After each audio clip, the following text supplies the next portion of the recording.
Yo, it's D.Arthur in the building. Glad to see you again.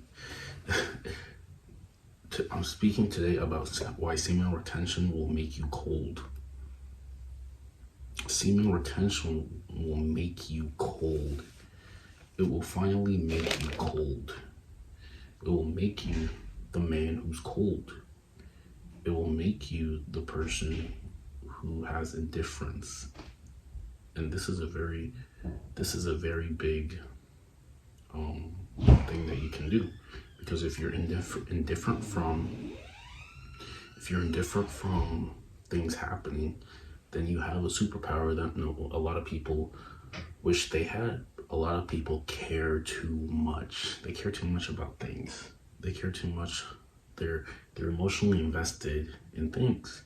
And the thing is, attachment is the root of all suffering, or cravings is the root of all suffering, or even desire might be the root of all suffering. You have to get to the point where you're indifferent about a lot of things. Once you're indifferent about a lot of things, then you can finally be free. You can finally be free. And then, once you're free, a lot of things can't hinder you that much. And once the moment you're indifferent from the outcome, that's when things really get attracted to you. An example is if you're attracted to a woman and you're dependent on her liking you back, she can feel that sense of neediness, and then that's going to repel her from you. But if you're indifferent from the outcome, more often than not, she's probably going to be attracted to you a lot more. So this is how you should gauge yourself. You have to live in a state of indifference. You have to live in a state of being okay with how things are and live life as it is. The Most High says He is who He is. We are what we are. We are what we are. We take it as it is. We take things as it is. We can't really fight or control things. It's called resistance. If you have resistance, you have no faith in that you're going to live a better life in the future. And if that's what keeps happening, you're going to manifest more disaster. The thing is, you have to be in a free state. You have to be in a flow state. You have to be in a state where you're indifferent from the outcome, and seed retention will finally help you do this. And why does seed retention, out of all things, help you do this? Help you live in this indifferent state? The reason why seed retention helps you in this indifferent state is because you're finally living in abundance. For some odd reason, if you decide to fap, you're going to be less present. You're going to be living in lack. You're going to think you need others. You're not going to be as confident. And it's just not going to work out as well. But if you're on seed retention, you've been partaking in good habits, you've been doing the things that you need to be, eventually you're going to get the things that you want. This is the bottom line. This is the bottom line. So there's really no point into being sad or thinking that things aren't going to work out. You don't think things are going to work out because you never have any faith. You don't have any faith because you don't have any belief. You don't have any belief because you've never put any action, or you might not know everything. It baffles me how some people think that our question, it baffles me how other people are surprised at other people's lives, or say things like, why would he do that? Why would they do that? And the thing is, if you've never really experienced something, you can never really put your mouth on it. You can never truly put your mouth on it because you've never really experienced it. A lot of opinions are cheap. Talk is cheap. Anybody can have an opinion about anything, but unless you have that full experience of something, you can never really truly say something about it. Experiences are all that really matter. Your experiences are all that really matter. You have to find it out. You have to find out for yourself. This is the only way you can really truly tell a tale.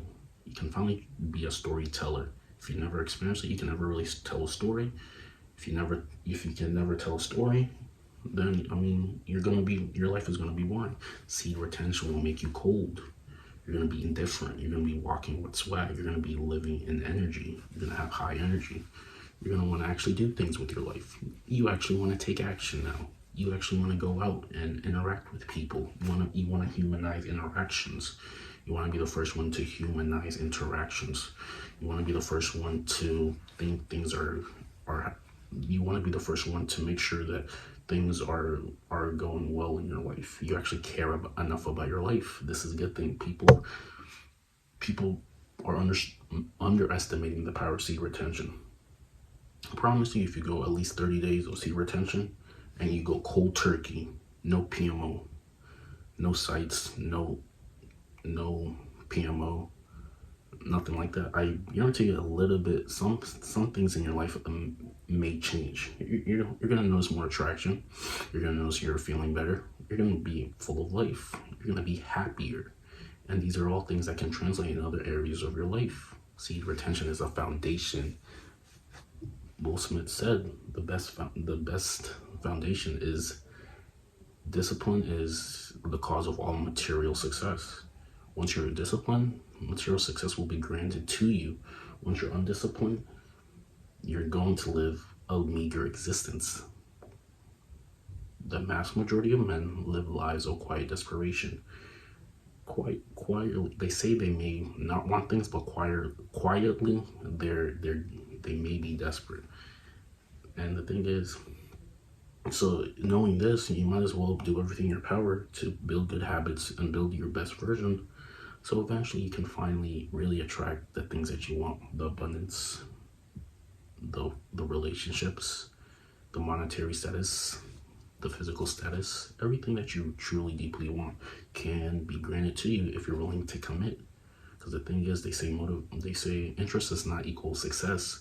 Commitment equals success. You at least have to do what you're doing at least for 5 years. A minimum of 5 years to truly see any significant return. I mean, sure, you're going to get returns probably a lot sooner. But if you want it to be a core foundation, you build good habits, you stick with something, you get disciplined, you stick with something for 5 years or something like that, and then boom, you're reaping the rewards. Your life is like a cakewalk, while other people are always struggling about how are these things going to get paid? How am I going to survive this? How am I going to survive the recession? You're living in the creative mindset. Finally, there's 2 different mindsets that you can live from: the competitive mindset and the creative mindset. The creative mindset is the one that says that you're the creator of your reality.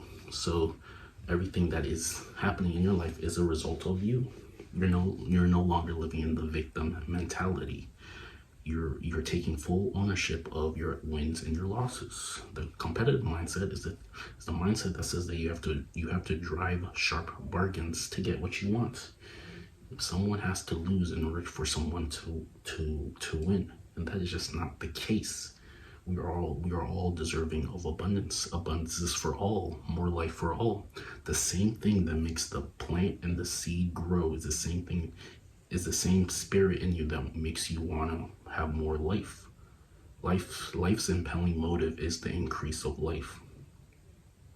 You literally, your natural instinct is to acquire more as you grow older. If you're staying the same, you're slowly dying. Slowly but surely, you're deteriorating. A plant in the seed can't help itself but grow. And like you can't help yourself but grow. It's the spirit in you.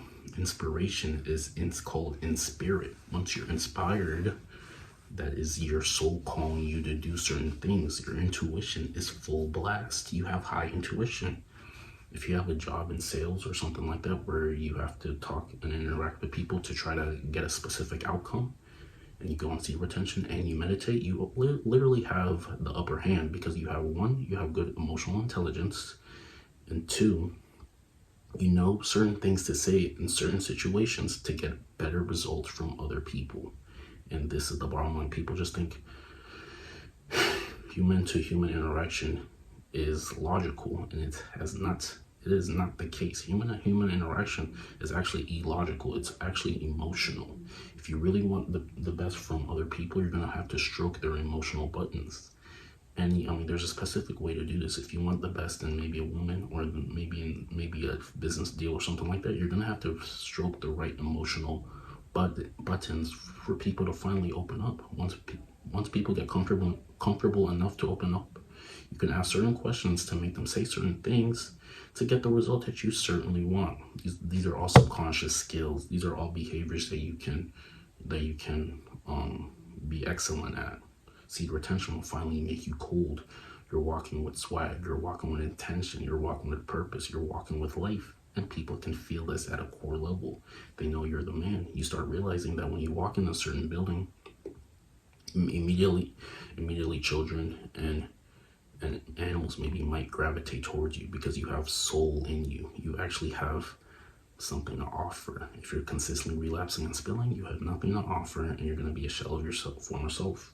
You're going to be like Mr. Krabs when he was out of his shell and just a pile of soft things. So yeah, choose your heart. You can either live by the pain of regret or the pain of discipline. Choose your heart. Choose your heart. I appreciate the comments. I appreciate the subscriptions. I appreciate the likes. I appreciate you sharing the video. I appreciate all the things that we have accomplished thus far. Thanks a lot. Bye.